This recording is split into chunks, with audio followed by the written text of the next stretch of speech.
Hello children, yesterday we have seen the male, till now we have seen the male and the female reproductive system in detail.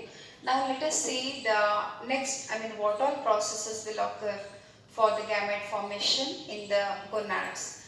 Now the first process in reproduction is the gametogenesis. Gametogenesis. Already you know the definition of gametogenesis, that is gamete formation. And gametes are formed in the gonads and there are two types. The gametogenesis is of two types, that is spermatogenesis and oogenesis. Spermatogenesis and oogenesis. Spermatogenesis, it is the process of formation of the sperm in the male formation and maturation. Formation and maturation of sperms in male gonads, that is in testes. That process is called spermatogenesis, and oogenesis, the definition is same, that is formation and maturation. Formation and maturation of ova in the ovary. In the ovary is called oogenesis. Now let us see first the spermatogenesis. As definition indicates, it involves the formation of the sperm. Spermatogenesis we will see in detail. So sperms are produced in the testes, and in the testes they are produced in the seminiferous tubules. Sperms are produced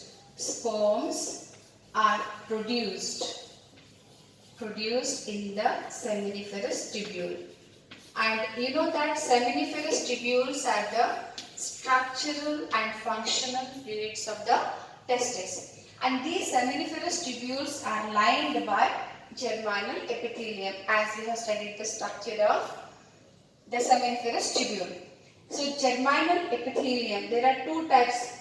It is lined by, seminiferous tubule is lined by two types of cells. That is one, reproductive cells. First one is reproductive cells, which are called spermatogonial cells. Spermatogonial cells, or they are also called as sperm mother cell, and the second one are the Sertoli cells. Sertoli cells or the nourishing cells, which will nourish and provide support to the growing sperms. Spermatogonial cells. Spermatogonial cells will undergo mitosis and meiotic division to form the sperms. So here the spermatogenesis process, it is, of course, it will take continuously, the process will be continuous. But for our convenience, for our understanding, spermatogenesis we will study under two headings, two stages, that is stages of spermatogenesis. Stages of spermatogenesis. Stages of spermatogenesis. It is studied under two stages. The first one is the formation of spermatid. Formation of spermatids, which involve three substages. That is phase of multiplication,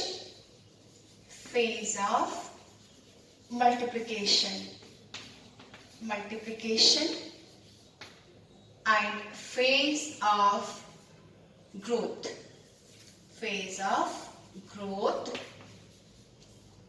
And phase of maturation.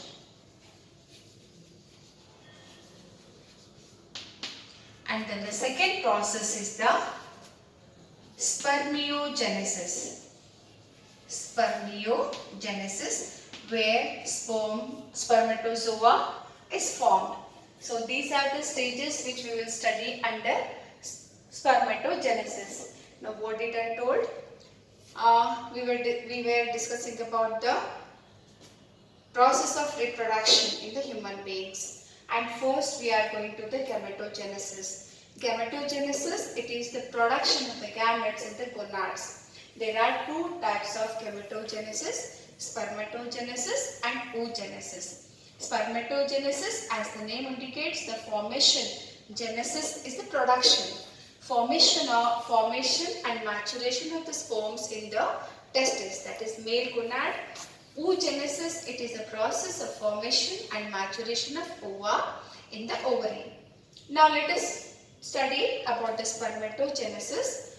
Spermatogenesis will take place in the testes, and in the testes, that means seminiferous tubules, which are the structural and functional units of the testes where sperms are produced. And these are lined by two types of cells, that is reproductive and non-reproductive cells. The reproductive cells are called spermatogonial cells, which will undergo the process of spermatogenesis. And the next one is the bigger pyramid shaped or triangular shaped Sertoli cells, which will support and nourish the sperms. Now, this process of spermatogenesis is studied under two stages.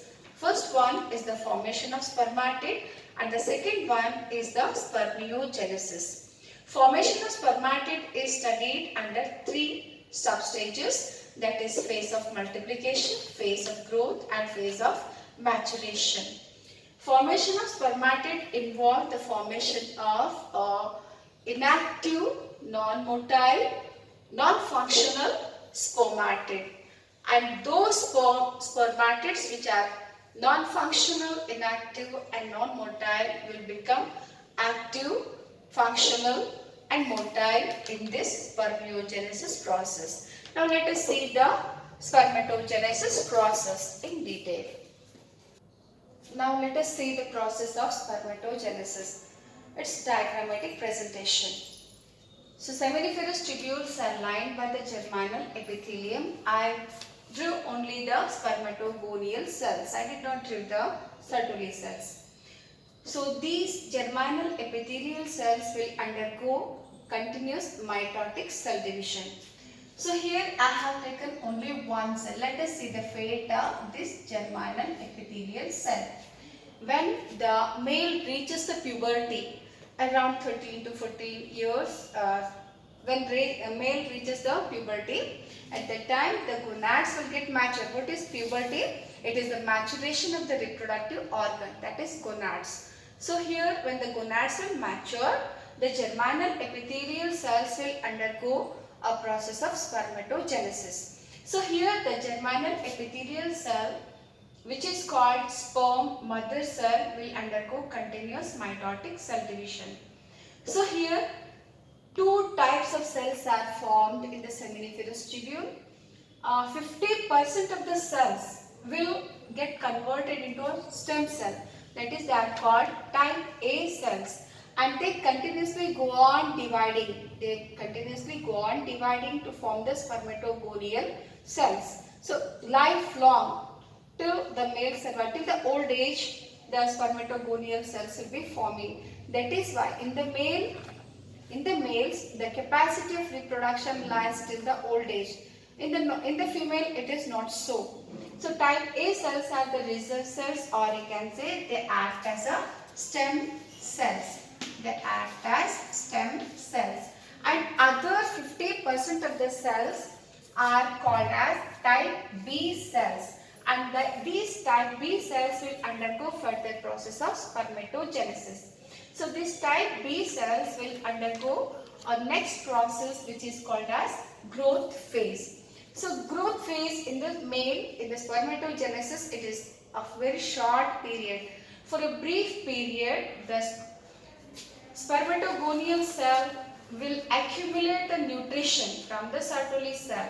It accumulates the nutrition, and then it will grow to a little extent, and this grown cell is called as primary spermatocyte. It is also diploid in number. And this primary spermatocyte will undergo next phase, which is called maturation phase. And in the maturation phase, the primary spermatocyte will undergo meiotic cell division. And you have studied the meiosis in first year. It involved two divisions, meiosis 1 and meiosis 2. The primary spermatocyte will undergo meiosis 1. And you know that the meiosis 1 is a reductional cell division.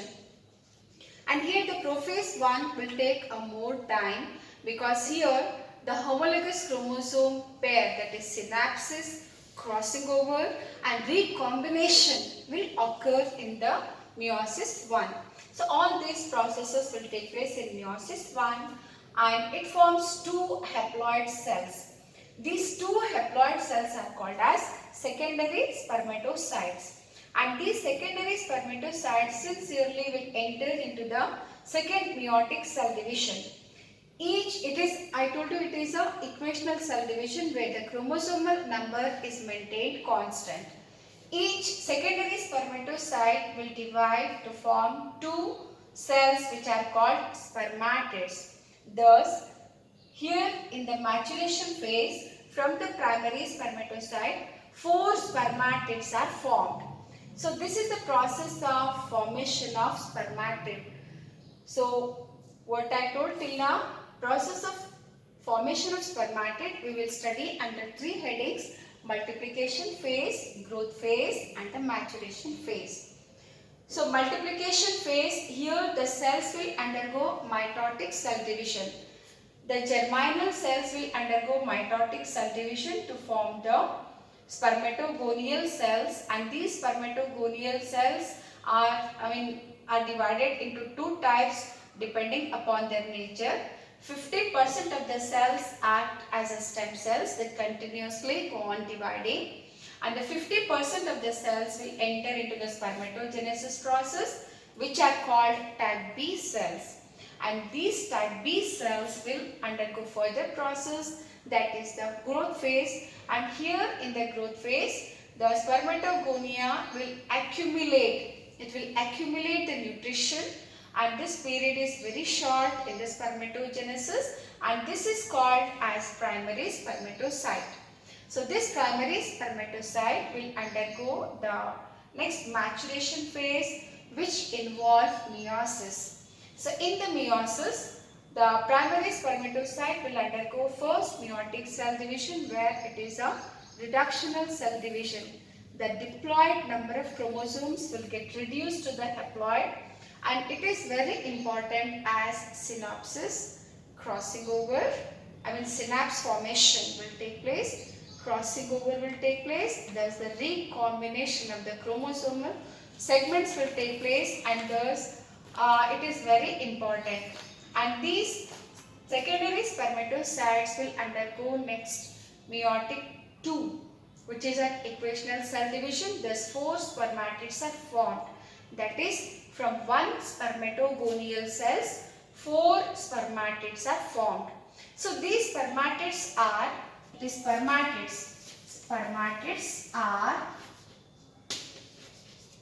they are inactive.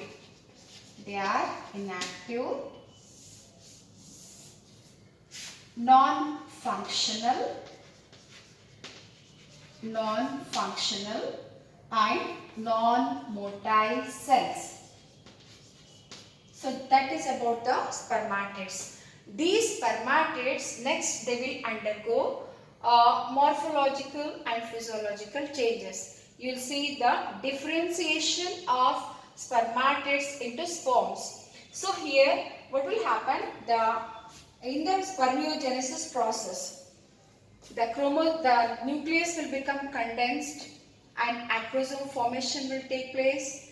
In the middle piece of the sperm, the mitochondria will get surrounded around the axial filament, and axoneme is formed, which we are going to see in the next. That is, axoneme is formed. Thus, the spermatids will become differentiated into sperm. Sperms are also called as spermatozoa, and this process is called spermiogenesis. In one line, we can define spermiogenesis as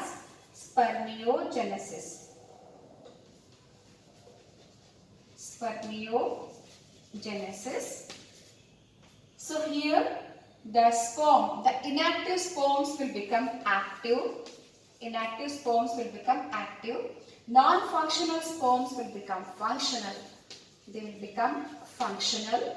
And non-motile will become motile. They will gain the capacity of motility. So thus the sperms will become motile, functional and active during the process of spermiogenesis. So this is the schematic representation of the spermatogenesis is asked for 3 marks. With the explanation it is for 5 marks. Just you have to write the side heading, that is the 2 stages, and under those 2 stages you have to explain the different side headings which will fetch you 5 marks. So just practice this spermatogenesis process.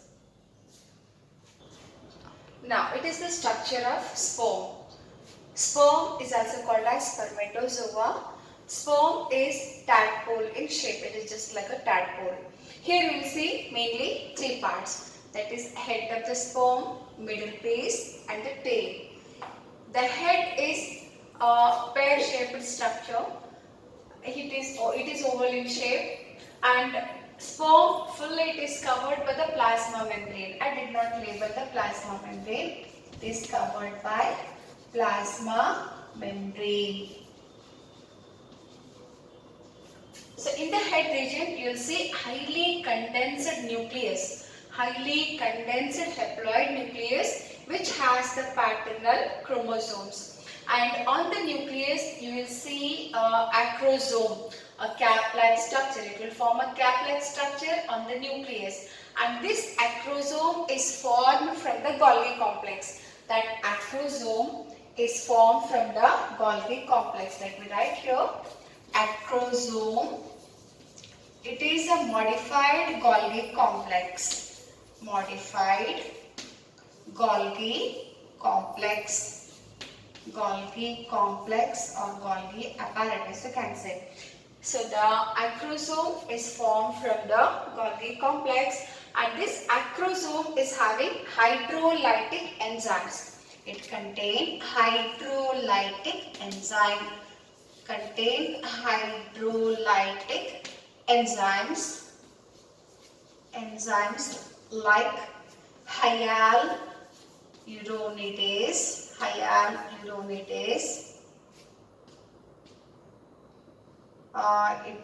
It contains hyaluronidase, neuraminic acid, acrosin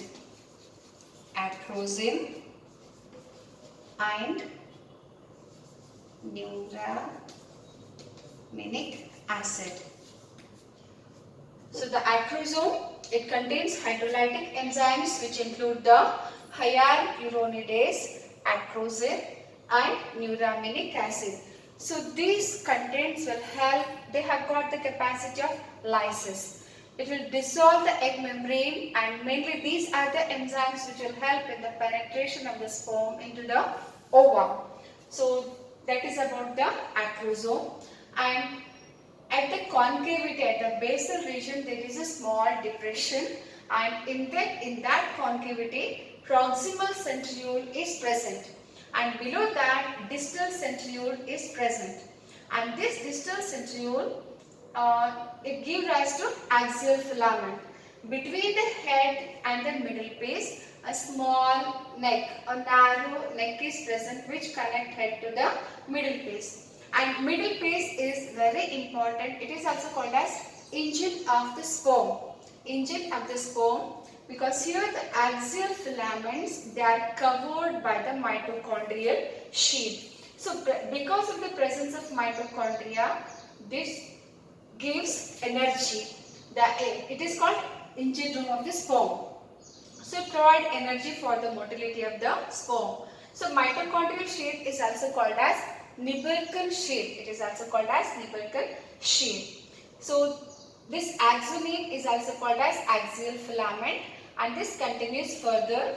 The next part is the mid-tail, and in the tail you will see mainly 2 parts, that is the main part and the main piece and the end piece. In the main piece you will see axoneme or axial filament, which is covered by a fibrous sheath. It is covered by a fibrous sheath. And then the end piece. End piece is not having any fibrous shape, just it is having the axoneme.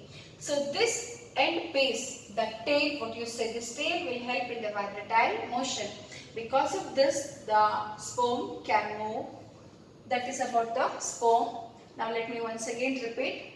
The structure of the sperm. Here sperm is a male gamete. It is highly modified structure.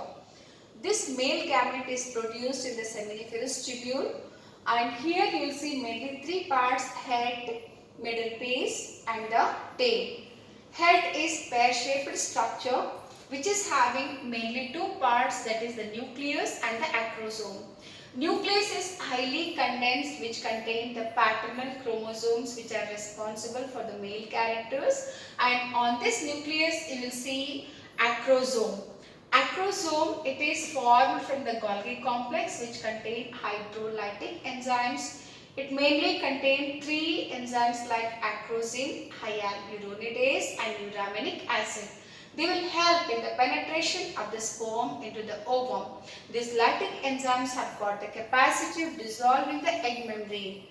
Then narrow neck.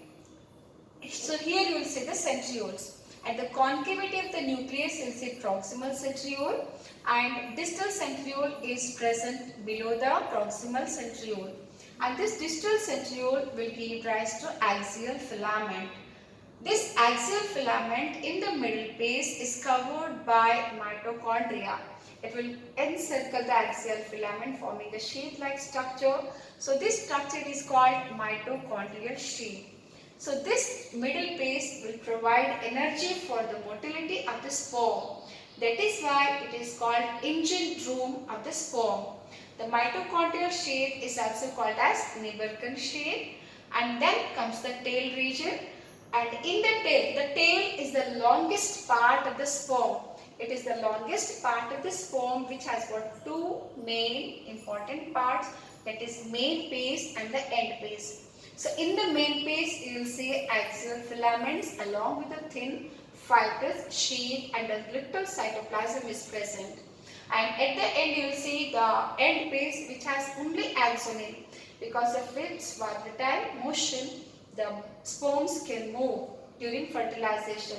When after insemination, when the sperms are deposited in the female reproductive tract in the vagina, from there it has to travel up to the upper part of the fallopian tube for the fertilization. So this is about the structure of the sperm.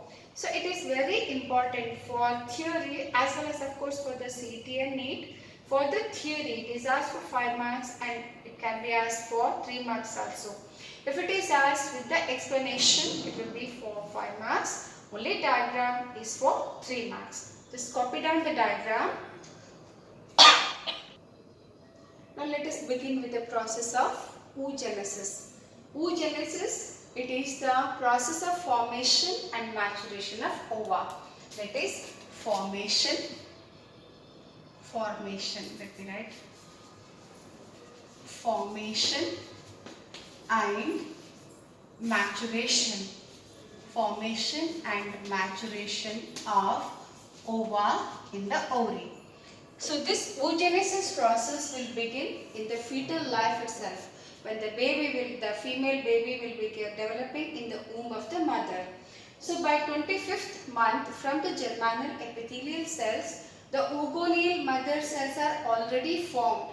Millions of oogoneal cells are present in the ovary by 25th month of a fetus development of a female baby. After that, no more oogoneal cells are added. That is, after the birth of a female baby, no more oogoneal cells are produced or added up. So up to here, that is from the oogoneal mother cell, you already have studied the structure, internal structure of the ovary.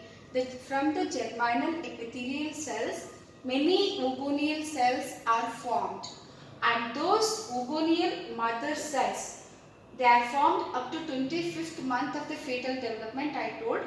So up to here, it will take place during the fetal development.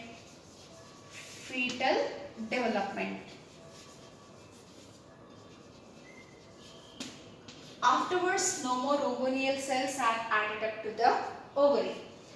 Then this multiplication phase will be completed in the fetal life itself. Then when the female child attain puberty, when the female gonads, that is ovary, will mature, will gain the capacity of reproduction, then the oogoneal cell will enter into the growth phase. So per month, one oogoneal cell will enter into the growth phase. So during the growth phase here in the female is prolonged one. It will take more time. It will accumulate the food. It will accumulate the food and it will grow. So that is called primary oocyte. This is also diploid in number. So this primary oocyte will undergo next phase, that is the phase of maturation. In the phase of maturation, as usual, it will enter into meiosis 1. And I told you that meiosis 1 is very important, where the recombination of the chromosomes will take place, and here too the nucleus will get reduced. Haploid nucleus is formed, the chromosomal number will get reduced and two cells are formed. Here the cytoplasmic division is unequal. One smaller and one bigger cell is formed. The bigger cell is called secondary oocyte and the smaller one is called first polar body. So this polar body in course of time will get degenerated. So this secondary oocyte will undergo next meiotic 2 subdivision. And I told you meiosis 2 is a equational subdivision. Here the nucleus will get divided into 2, that is equally the chromosome number will remain equal. It will give 2 haploid nucleus, but again the cytoplasmic division is unequal. So thus one second polar body is formed and the oocyte is formed. So this is about the oogenesis. Let me repeat once again. Oogenesis, it is the process of formation and maturation of ova. It is the process of formation and maturation of ova. And oogenesis process in the female will begin right in the fetal state itself, when the baby will be developing inside the womb of the mother. At the time, from the germinal epithelial cells, you drew already the structure of ovary. So from the germinal epithelial cells, the oogoneal cells will start developing in the follicles. The oogoneal cells will start developing in the follicle. So the primary follicles, they are already formed in the ovary of the female. So after up to 7 months, the oogoneal cells will be formed. After that, after birth, oogoneal cells are not added up to the ovary. So up to here, it will take place in the fetus during the fetal development. And then when the female will attain the maturity, when the gonads will grow and attain the maturity and gain the capacity of reproduction, at that time the oogoneal cells will enter into the next phase, that is the growth phase. During the growth phase, the oogoneal cells will accumulate nutrition from the surrounding cells and it will grow in size, and this process is called vitellogenesis. So in the human egg, little yolk is accumulated and it is equally distributed in the cytoplasm. So human ova is described as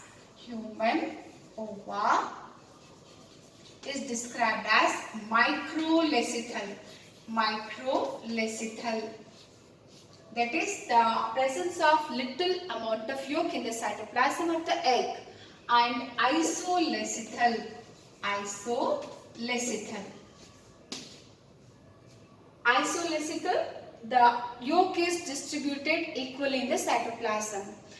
So depending upon the location and the distribution of the yolk, the eggs are classified into different types. So let us go a little after this explanation.